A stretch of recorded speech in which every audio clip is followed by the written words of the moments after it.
ভারী বৃষ্টিতে জলমগ্ন আসানসোল রেলপার, রাস্তায় জমেছে জল। টানা প্রবল বৃষ্টিতে জলমগ্ন হয়ে পড়েছে আসানসোল সাউথের 1 নম্বর মহিশিলা কলোনির দক্ষিণ পাড়া এলাকা। 86 নম্বর ওয়ার্ডের বিভিন্ন অংশে জল জমে যাওয়ায় চরম সমস্যায় পড়েছেন স্থানীয় বাসিন্দারা।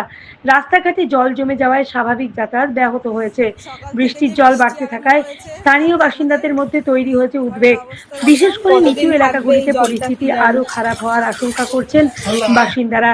দীর্ঘক্ষণ জল জমে থাকায় দ্রুত জল নিষ্কাশনের ব্যবস্থা করার দাবি উঠেছে। পরিস্থিতির দিকে প্রশাসনের নজর দেওয়া এবং প্রয়োজনীয় পদক্ষেপ নেওয়ার অপেক্ষায় রয়েছেন এলাকার মানুষ।